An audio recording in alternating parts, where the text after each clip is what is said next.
Hello everyone! I've got something that I think you'll like for today's video. I have acquired a brand new old stock CRT computer monitor. It is a Dell model P793 and it was made in 2002. Another broadcaster gave us this monitor actually 3 or 4 years ago.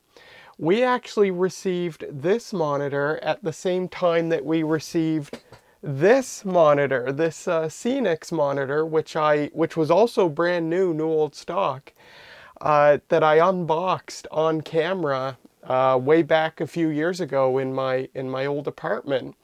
We actually got this monitor at the same time as this one, but I only took this guy home because, first of all, I only had room to bring one home, and second of all, I chose this one because it's beige, or really it's white, but I liked it better than this dark gray that Dell was using in the early 2000s.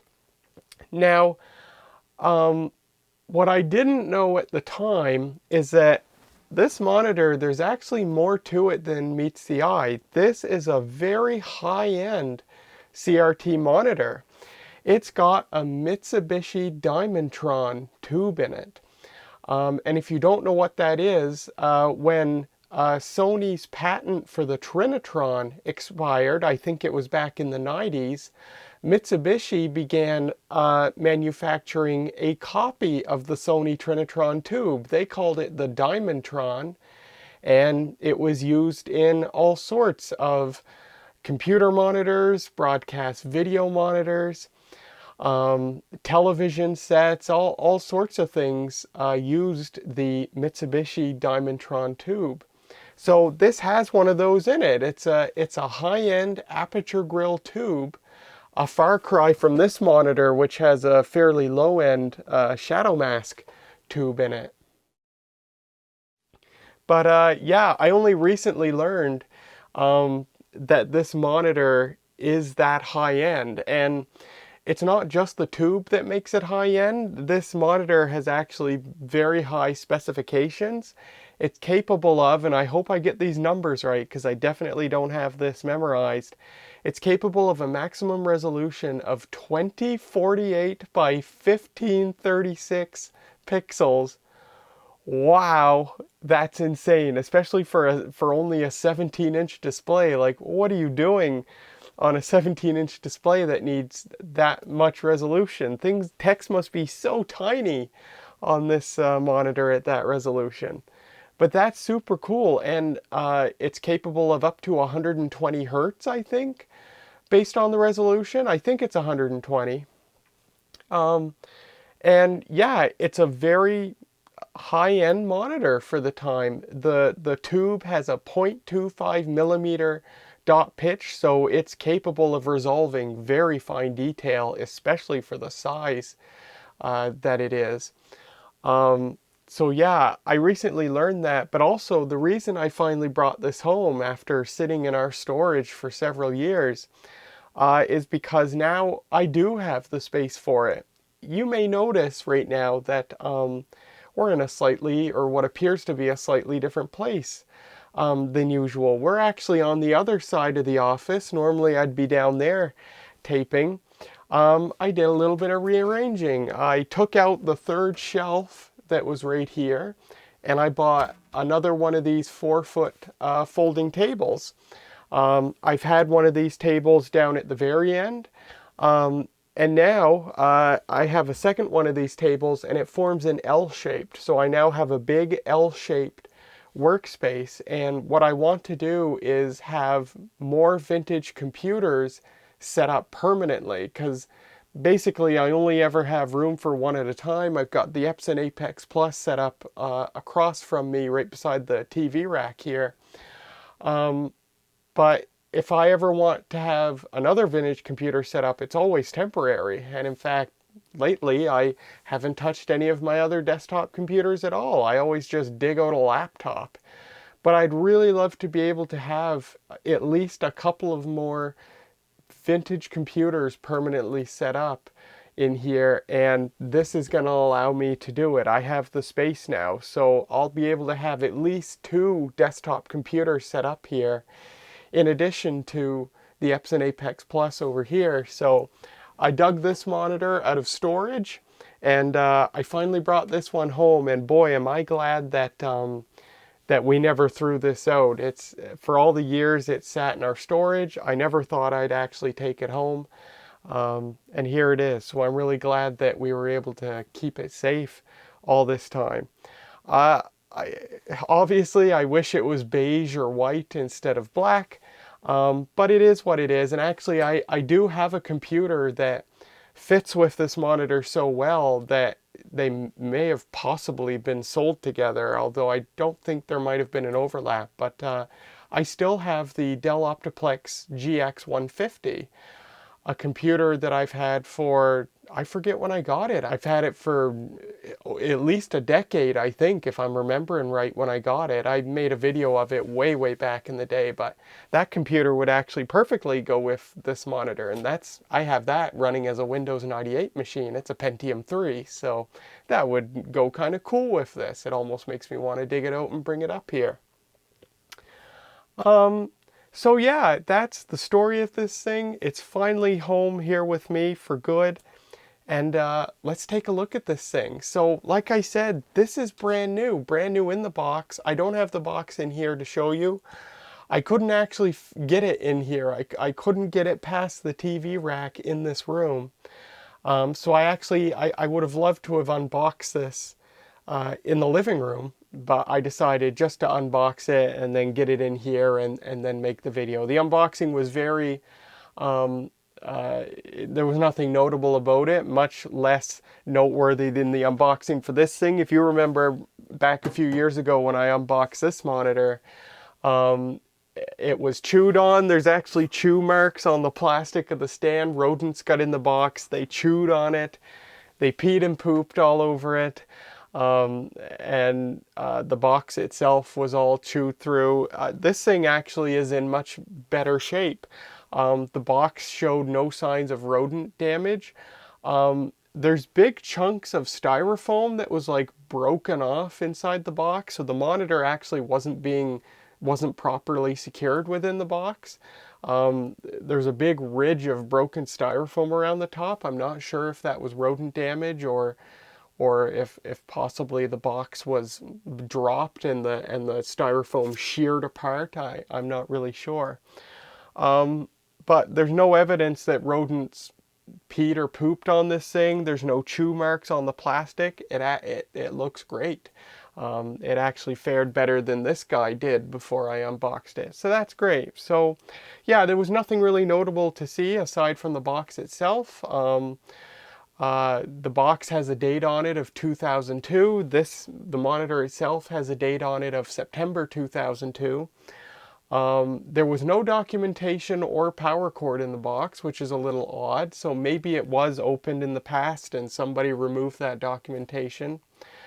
There's a shipping label on the box. It was shipped to another TV broadcaster who gave both of these monitors to us a few years ago. No from address, so I don't know where they would have ordered it from, although they could have ordered it from Dell themselves, because that is Dell's specialty, is direct sales. So yeah, that's the story with the box. Odd that there's no documentation.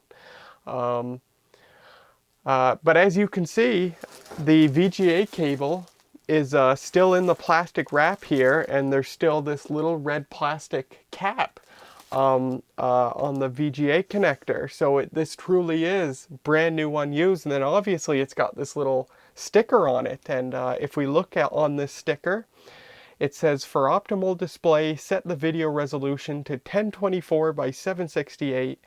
You may see 2 thin horizontal lines on the screen.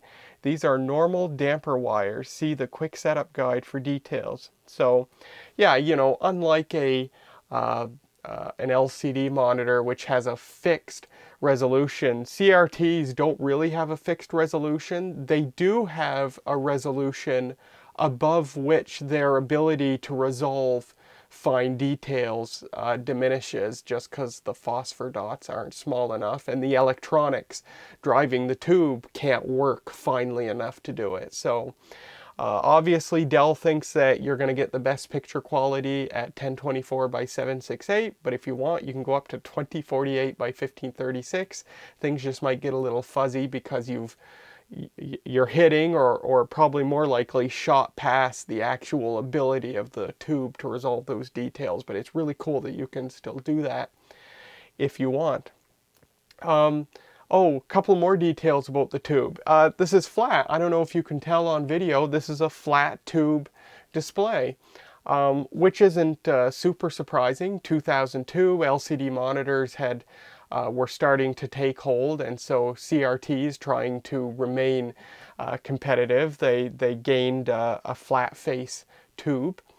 And then the particular Mitsubishi Diamondtron tube that's in this monitor was also used in one of the Apple Studio displays. The last version of the 17-inch Apple Studio display, the one that had the Apple Display connector on it, it was sold with G4 machines, that used the very same tube that's on this. So if this has the same tube as an Apple Studio display, it must be a real good tube. So I'm really excited to see what the image from this is like. Also, JVC made a broadcast video monitor that used this tube. So something that wasn't a computer monitor, it was a television monitor capable of both standard definition and high definition television signals. And it used this tube too. That's pretty cool. We'll flip it around the back here. And also, can I just say, this moves so smoothly. It tilts and turns super smooth because it's brand new. It's very nice. So there's the back. If we look at the sticker on the back, Dell Computer Corporation. The monitor was made in China, model P793. 1.2 amps is the amount of current it wants. The tube voltage is 29 kilovolts maximum. Oof. That'll bite you if you're not careful. Manufactured September 2002. And yeah, just a bunch of regulatory stuff. The cord is permanently attached. I think that's too bad.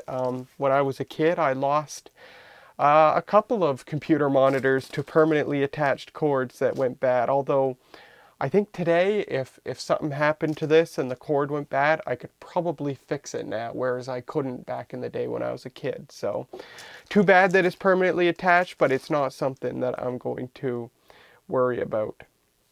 While we're here, let's undo this plastic covering. You got the IEC connector for power, of course. And here we go. It's the first time. Actually, it's a little nerve-wracking. This thing is almost a quarter century old, and it'll be the first time we've ever put power to it. That's actually a little bit worrisome when you have brand new capacitors and they just sit for that long. Sometimes, not always, but sometimes the results can be bad when you put power to them after they've been sitting never used aside from factory testing for that long. So we'll see. I hope this thing actually works. I haven't actually powered it on. We'll be experiencing it together. But I hope nothing goes wrong from having sat in its box all these decades. Take a little red cap off the VGA connector. And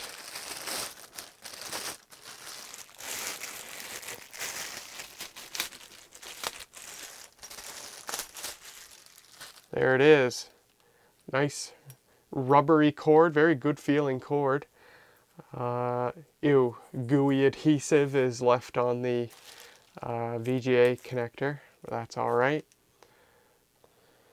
Well, there it is. Pretty usual controls on it. You got a menu button, dedicated buttons for contrast and brightness, which also serve to navigate the menu. And the power button, And of course, Dell's early 2000s design motif. This, I call it black. It's really a dark gray or charcoal or whatever you want to call it. And then a circular silver inset Dell logo. That was how they styled their computers too. Hey, how about we peel off this thing? How unusual is it now? How rare is it that we've got a 23-year-old computer monitor that's so new that it's still got the peely on it, and we're about to peel that off in 2025. Uh-oh. Except 23 years might have permanently adhered it to the monitor. Nope, we're good. Here we go. Wow, and now it's stuck to me. Hey, look at that. That is pretty sharp. You can see that anti-glare coating at work there. So something I've only learned recently is that, you know, most high-end computer monitors, or maybe they don't even have to be high-end, because I think this has it too, an anti-glare coating. Never use Windex on these. It destroys the anti-glare coating. And of course, I didn't know that back when I was a kid and I got my Trinitron monitor here. I have used Windex on that. And let me see if I can show you. Let's do that. You can see it. There's what looks like scratches on the glass. That is from me, or perhaps a previous owner, using Windex on it. It's destroyed the anti-glare coating. And so really what you have to do once it's in this condition is you really just got to take the Windex to it heavily and just rub off the rest of the coating. Just remove it entirely. And you won't have the benefit of the coating anymore, but at least you won't have all this weird scratchy looking stuff. I just leave it on here. I never notice it. But yeah, just something to think about with old CRT computer monitors, especially if you're lucky enough to get new ones. Like now I have two of these that I received new in the box. Don't use Windex on them. In fact, don't use any cleaner on them. The only thing that's truly safe is water. So there you go. All right, how about I will dig up a computer to plug into this, and we will put power to this thing for the first time ever, straight out of the box, and let's see if this thing works and how it works. The Socket 7 system. This summer marks 10 years since I saved this computer and a bunch of other computers from an e-waste pile in the biggest vintage computer score that I've ever had in the history of the channel or my life in general. 10 years ago at university, the arts department collected a bunch of e-waste as an art project. They had it in a giant pile in a big room, and they graciously allowed me to come in once the exhibit was over and save whatever I wanted from the pile. Just super nice of them. And yeah, it saved a bunch of computers from actually becoming e-waste. So this guy was one of them. It's a Socket 7 machine. It's actually inside of a case that was originally a 386. This case is from 1991 or 2. Sadly, I didn't actually get the 386 system that was inside this case, but that's how old the case is. It's a DFI motherboard from 1996, and I originally got the system with a Cyrix 6x86 microprocessor in it. I replaced it with a Pentium, but I would like to actually put the Cyrix back in because Pentiums are everywhere, but how often do you see a Cyrix 6x86? And also it's a hilarious processor because not only did it compete with the Pentium, but it actually competed with the Pentium Pro, but it was only compatible with 486 software. It can't run software that requires a Pentium. So it's a funny CPU, and I would like to stick it back in this. Although I do have an AMD K5 that will go in this too, and that's also kind of an uncommon processor to find on a Socket 7 system. But anyway, right now it's got a Pentium in it. I think it's 133 megahertz.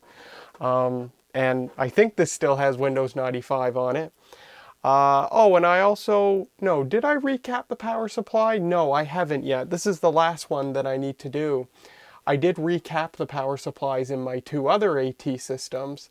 I figured it was just a good thing to do for 30-year-old computers built in cheap cases with very cheap power supplies. So I recapped my two socket 3 systems. It was successful, and I would like to do the same for the power supply in this too. I would just hate to lose one of these computers to a catastrophically failed power supply.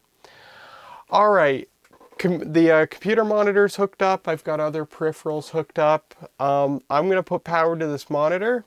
I've got AC power right here, so I will hit that first. AC power is on. And all that's left is to hit the power button. I'm kind of nervous. You know the saying, grit your teeth.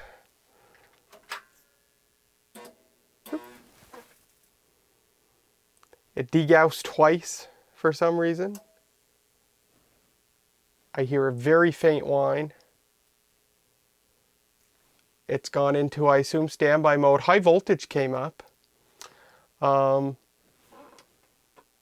Very faint whine that I hope is not indicative of an issue. All right, I'm going to turn the computer on.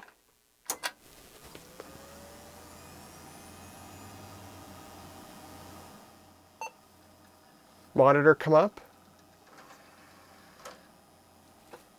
Okay. Get in there. Hey, look at that. Oh, that's sharp. I can already see just looking at it. You can see the scan lines. That is real sharp. I'll get you in here closer. I have Windows 2000 on this computer. Why? That's so weird and random. I don't know what I was doing. Wow, that is bright. That is bright and really sharp. I know you can't take a look at this. We'll do this again. I'll get you a close-up. So I don't know what I was doing because apparently I was installing Windows 2000 on this, but no idea why. I think it's got a different oh, you know what? The hard drive in it went bad, and I put another hard drive in this, and I thought, hey, you know what? As long as I've got a blank hard drive, let's see how it runs other operating systems. That might be what I was doing. But take a look at this. Now, I know this is only 640 by 480, but just take a look at how sharp everything is. That is really nice. That is cool, and it's so bright. It's very, very bright. Actually, in normal use, I would turn it down. I guess I don't need to be in the... You can adjust convergence on this? What? Hold on a sec. Okay, it's at 52. So what happens if I do this? That's actually the gun convergence. Holy crap. You can actually adjust. That is really cool. That you can actually adjust that. That is neat. So you don't have to go in and twiddle with controls on the tube itself. Oh yeah, so contrast is up all the way.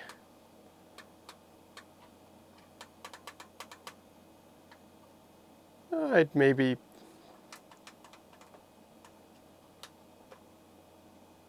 do that just a little bit darker.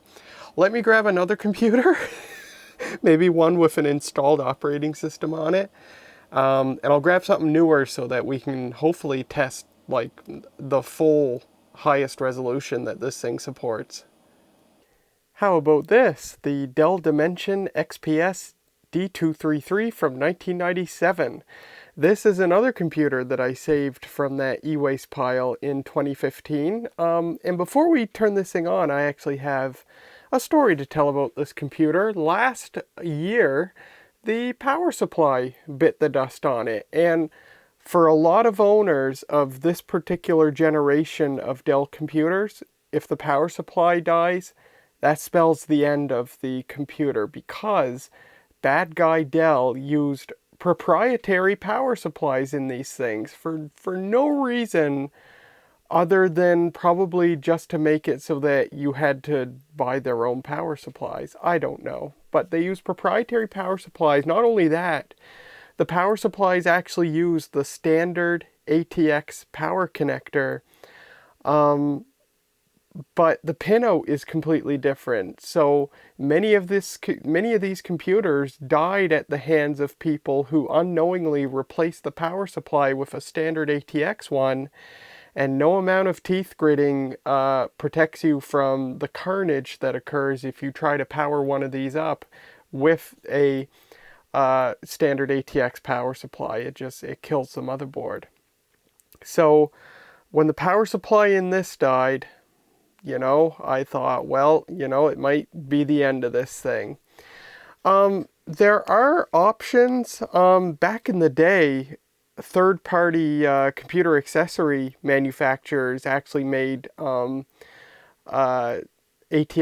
adapters for these computers. There were enough of these in circulation that it was actually a standard item on many parts warehouses' websites. Dell made a lot of these computers, many different models that all use this proprietary power supply. So back in the day, you could buy adapters to fit a standard ATX power supply, but you can't now. As far as I know, there's nobody making them now. You can obviously make one yourself, but that's laborious. I didn't want to do that.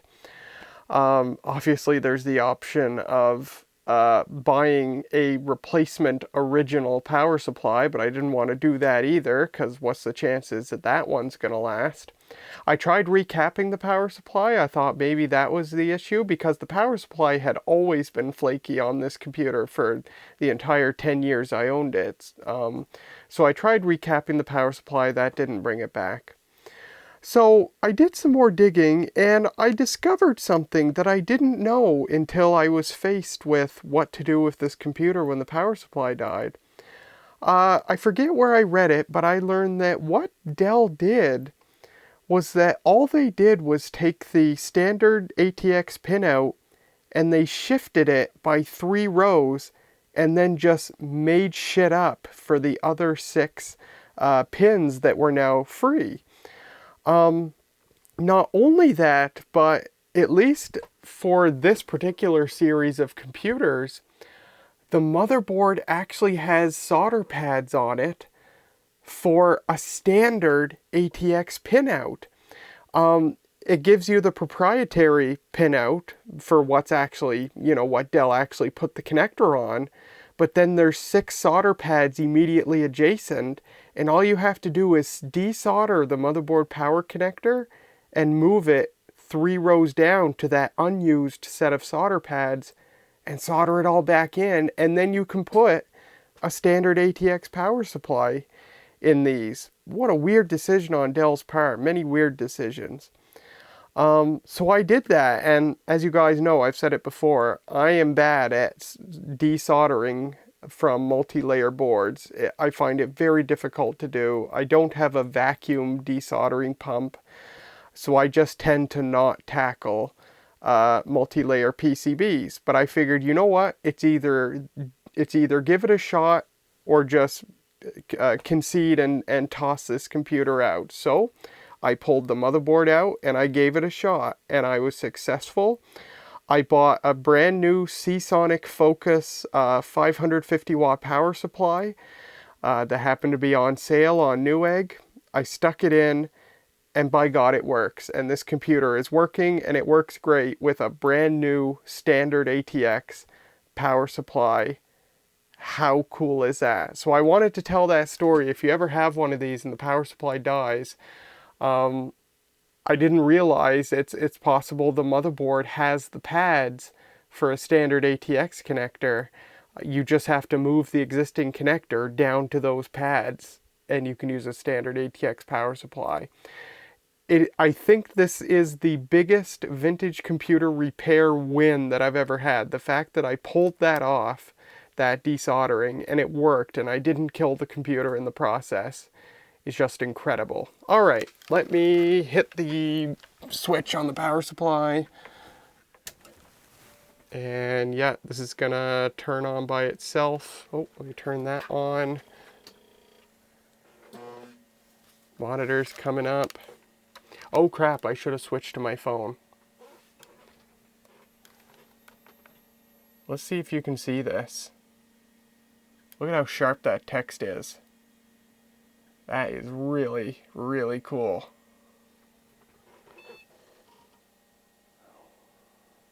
All right. Oh, okay. Let me switch to my phone. All right. Well, here we are, booted into Windows 95.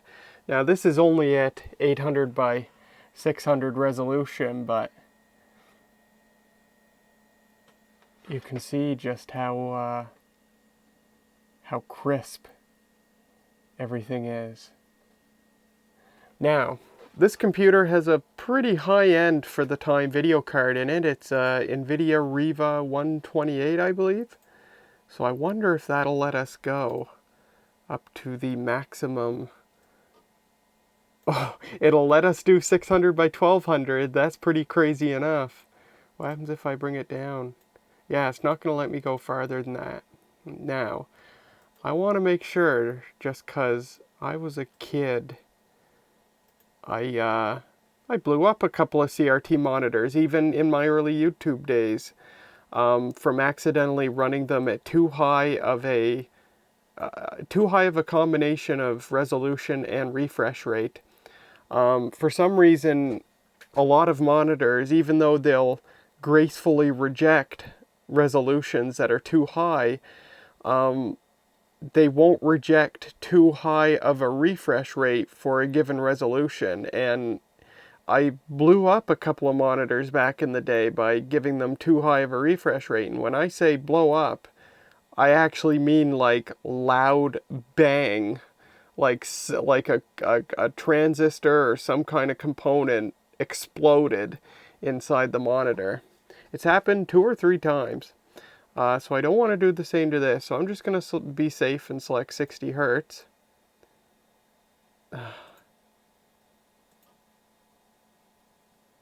Yeah, that's great. Now, let's do this. Holy crap. Oh my goodness. That is a lot of... I'm sorry for the flicker.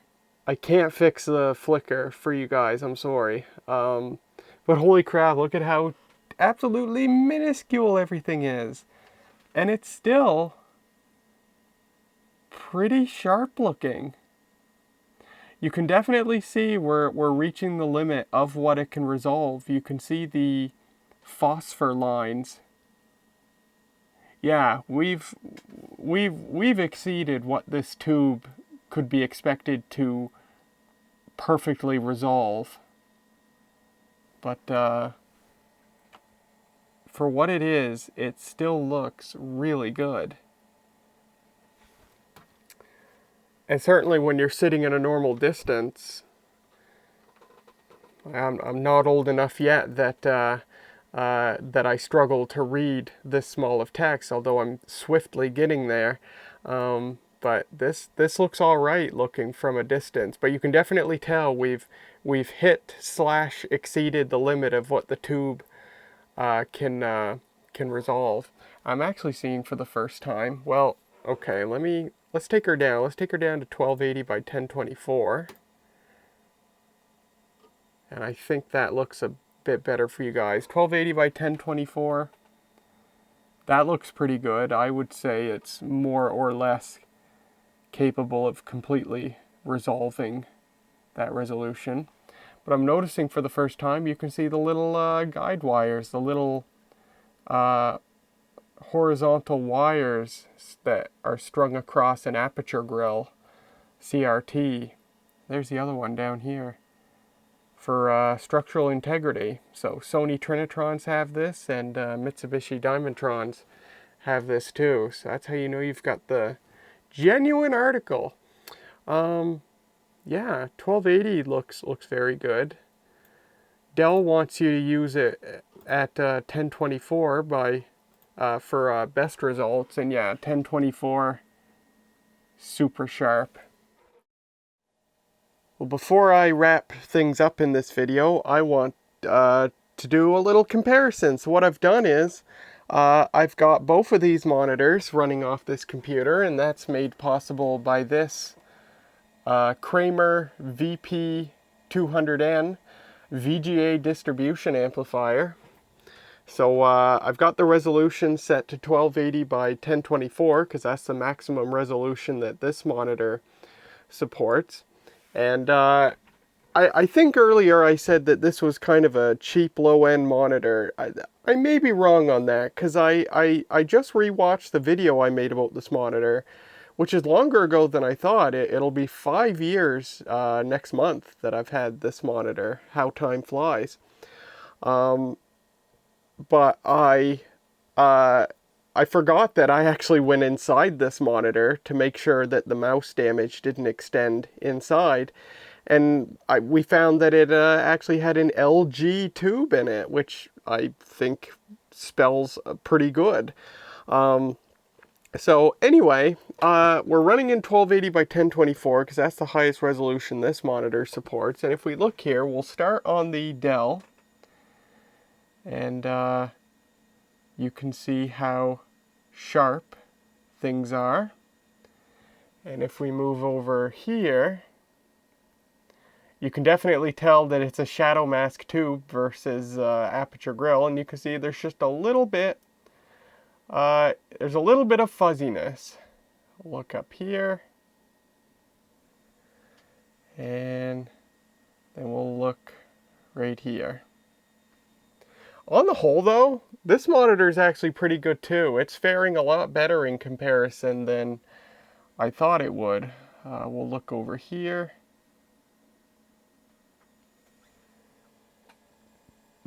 And then we'll look over here. This monitor in the corners, it's definitely a lot sharper. But that could be just age more than anything. Well, I guess they're both old. And that's the story on this Dell P793 CRT computer monitor from 2002. A very high-end monitor with a Mitsubishi Diamondtron aperture grille flat screen CRT in it. Very, very cool, capable of very high resolutions and other specifications. And we received it brand new, never used, still had the protective film and plastic on stuff. How cool is that? And here it is, it's working just fine. I'm really glad to have this monitor. I'm really glad that in the half decade that it's been stored, that I knew about it but never took it. Partially because I didn't know that this was a really high-end aperture grille monitor. I'm really glad we never threw it out or recycled it or whatever. I'm really glad I finally have the opportunity to take it home. I am sure you guys will see this monitor again connected to whatever computers I have set up here. And I'm really glad that I now have 3 CRT computer monitors. I've had only one, my very reliable Sony Trinitron, for years, and then 5 years ago I got the Xenix monitor, but now I have this guy. So I've gone from just one monitor to 3, which is terrific. So I'm very happy about that. So that's it. Thank you very much for watching. I do hope you enjoyed. Lots more stuff about vintage computers and other topics to come as usual. And I will see you next time.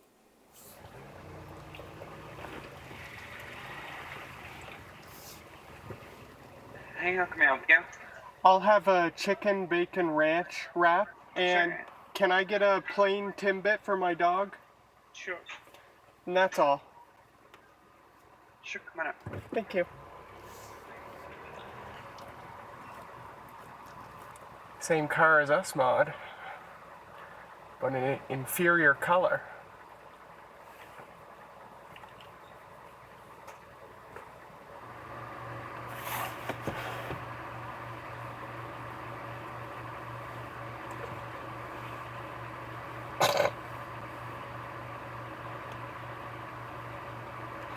Do you need me to hold your hand in excitement?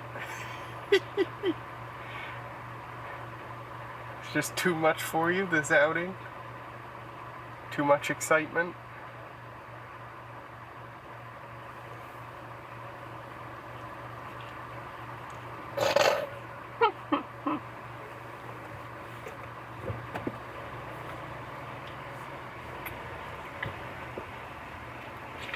Hello. Oh, thank you. There you go, Maud. Thank you. Is that worth the trip?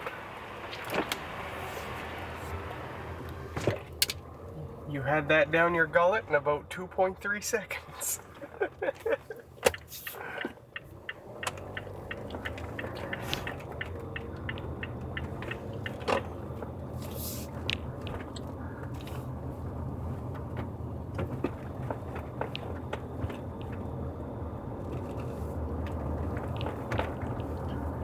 It's worth getting out of the station for a few minutes, huh?